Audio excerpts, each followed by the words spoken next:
Alex was merely a name that slipped from my husband's lips during our dinner conversation. He's having a hard time with the material, Ethan remarked, taking a sip of his wine. I will be providing him with tutoring sessions after class several times each week. He's a decent young man, simply requires direction. I nodded, my mind wandering elsewhere. It was only until that first evening when Alex arrived at the house. As I stood in the kitchen, the sound of the door creaking open reached my ears. And then I laid my eyes upon him. Lofty. Stillness. He was younger than I anticipated, just shy of his 20s, with keen eyes that appeared to absorb everything in their gaze. He offered a courteous smile as Ethan made the introductions. Madam Bennett, he murmured gently. A pleasure to make your acquaintance. His voice resonated softly, steady and serene, yet laced with an intriguing undertone. I returned the smile, making an effort to avert my gaze. They entered the study for the lesson, while I retreated to the kitchen, yet his presence remained palpable in the air. As Ethan escorted him to the door, I happened to walk by. For an instant Alex's gaze met mine. And within those eyes there lingered an essence, something that transcended the gaze of a student directed at his teacher's wife. It happened in an instant. Just a fleeting moment. Yet it lingered in my mind. The departure left the house enveloped in an unusual stillness. For reasons I couldn't quite grasp, those eyes lingered in my thoughts, refusing to fade away. When Alex returned, there was an unmistakable shift in the atmosphere. I made an effort to ignore him as he strode by and entered the study. I busied myself in the kitchen, feigning indifference to the weight of his presence. As the lesson drew to a close, Ethan found himself needing to answer a phone call.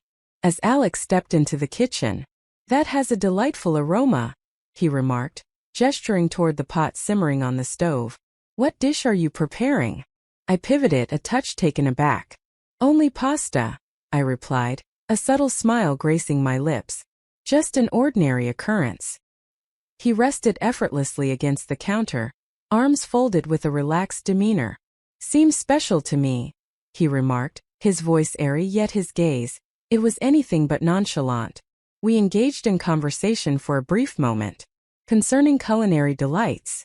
Concerning the institution of learning. Concerning matters of no significance. Yet, the manner in which he absorbed every word. The manner in which he truly regarded me as I spoke. It had an unmistakable quality. A sense of divergence. It was nothing like the courteous banter I had grown accustomed to. It seemed deliberate.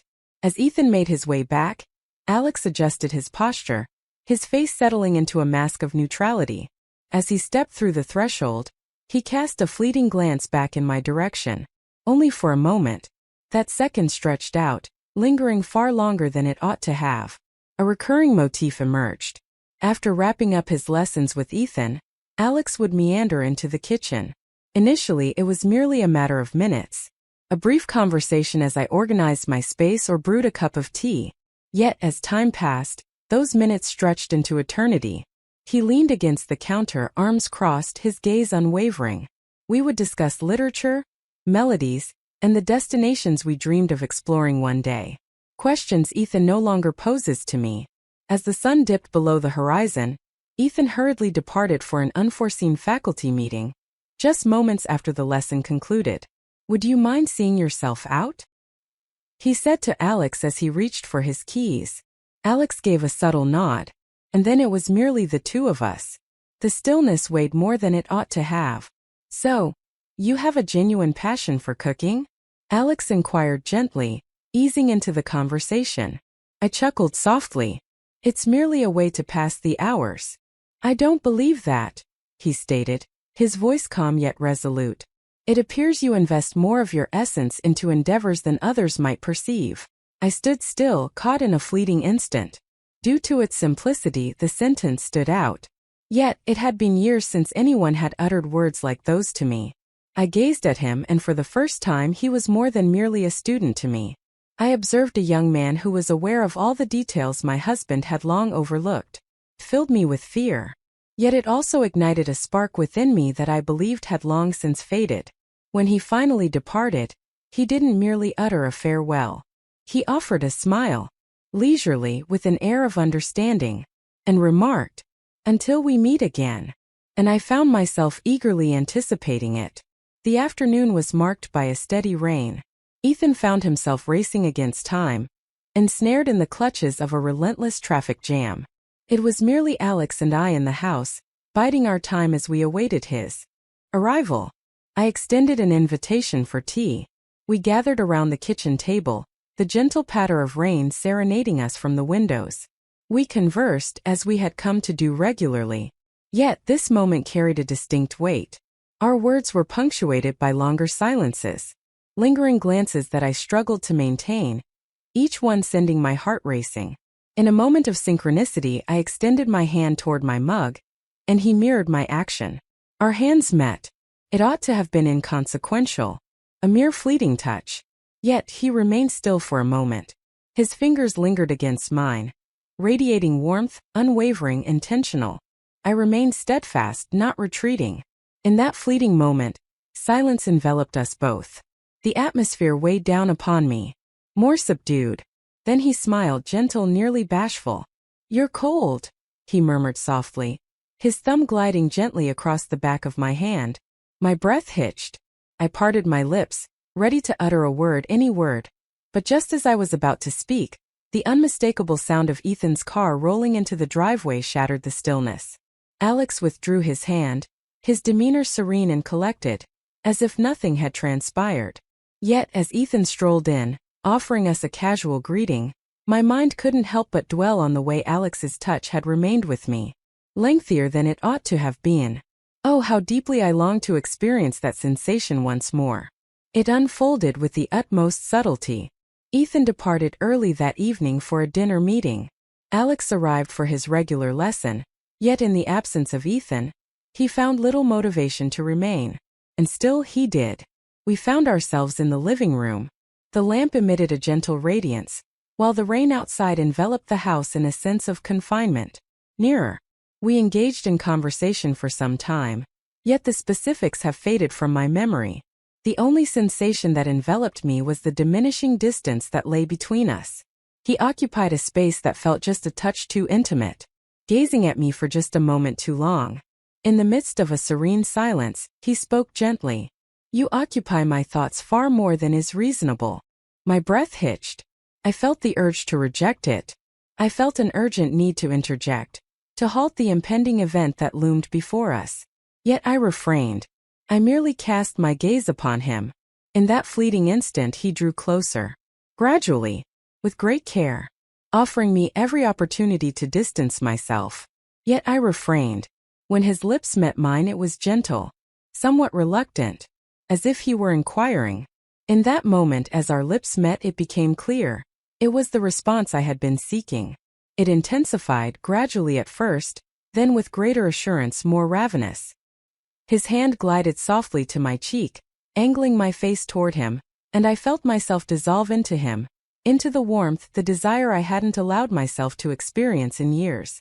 As he finally withdrew, our faces lingered in close proximity. Out of breath. Stillness. "Command me to cease," he murmured. Yet the words eluded me, for the simple reason that I wished him not to. As he departed that evening, an overwhelming sense of emptiness enveloped the house once more. Yet this time it carried a different kind of void.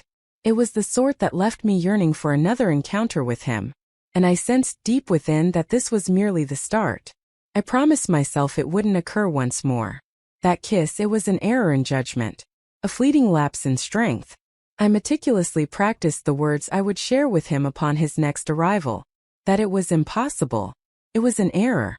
Yet, upon seeing him once more, everything faded away.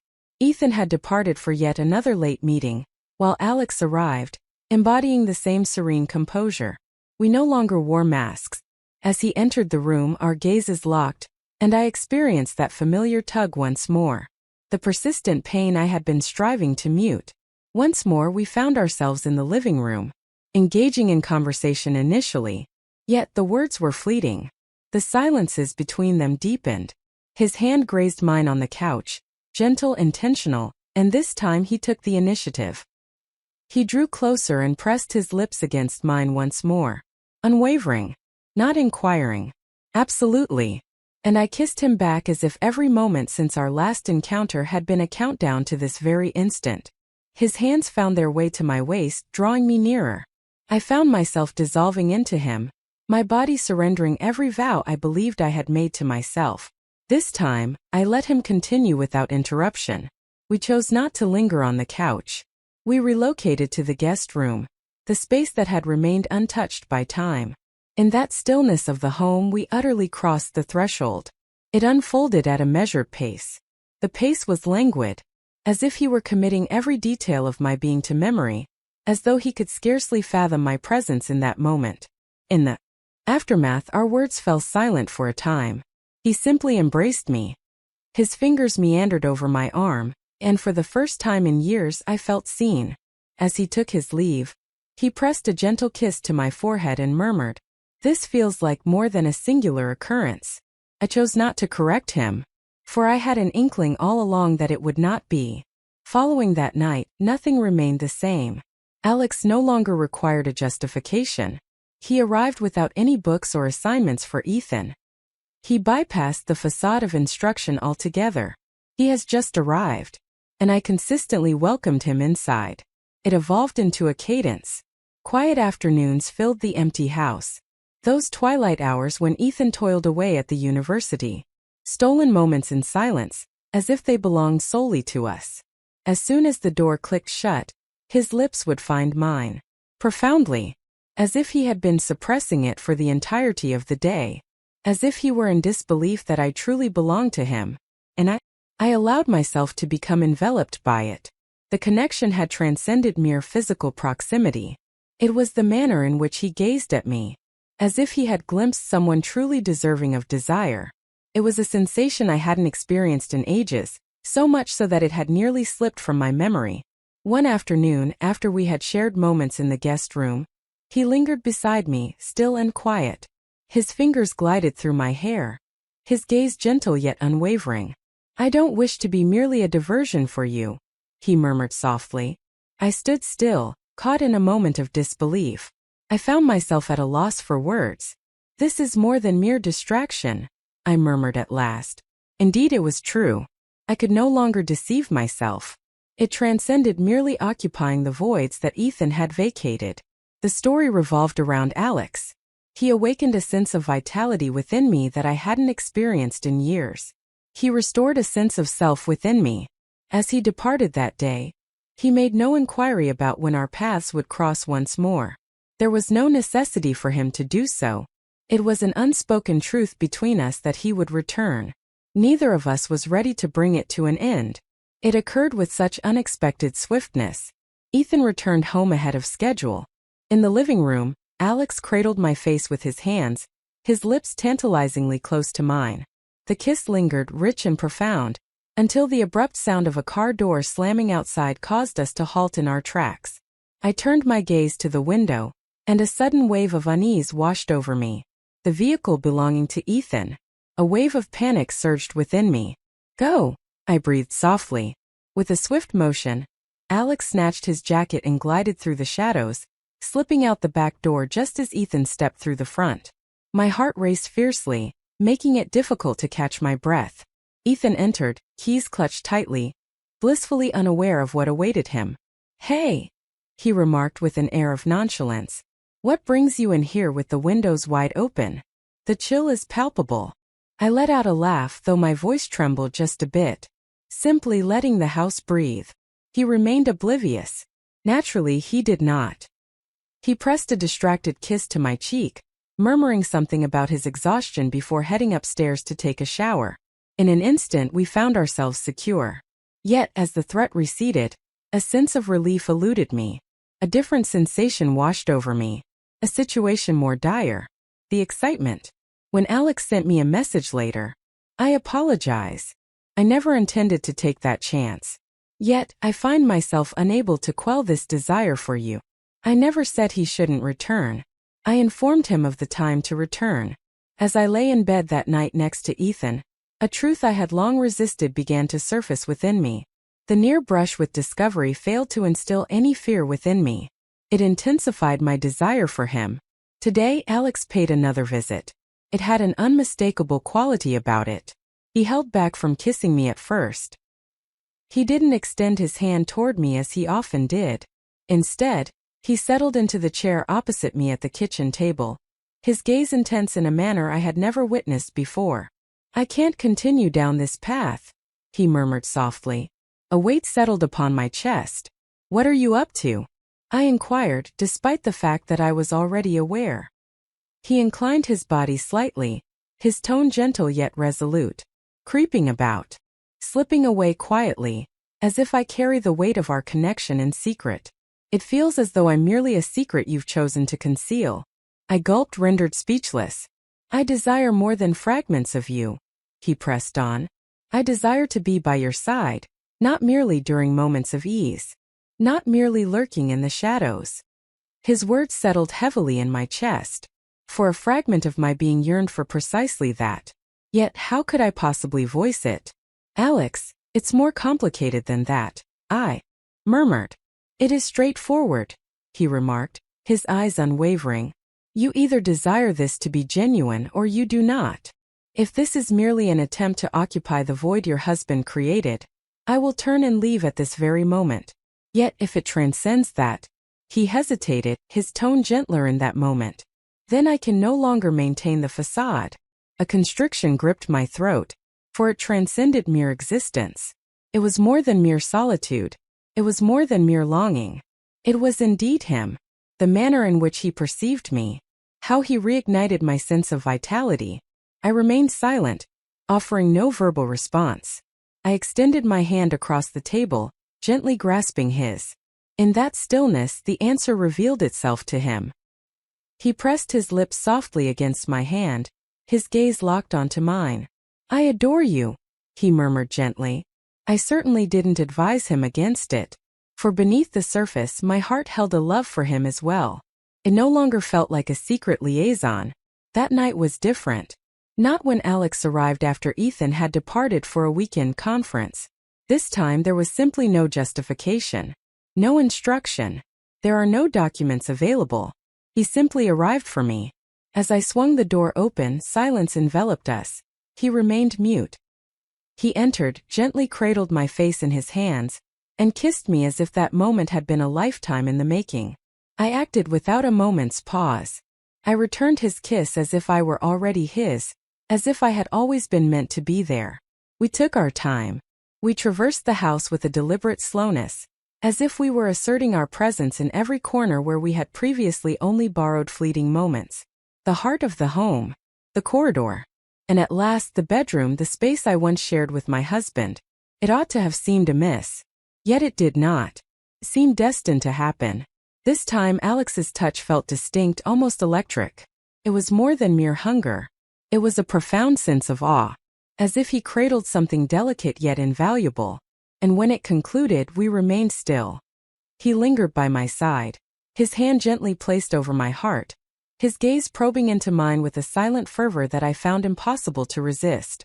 "I will do whatever it takes," he murmured. "I desire a future shared with you."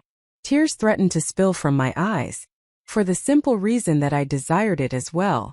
Yet the words remained trapped within me, unspoken. I had no need to. He was already aware. As he finally departed that night, I lingered by the window, observing his car fade into the shadows of the street. And I came to a realization I had been reluctant to acknowledge. The moment had passed. It is no longer possible to return. It's far too late to disguise it as mere loneliness.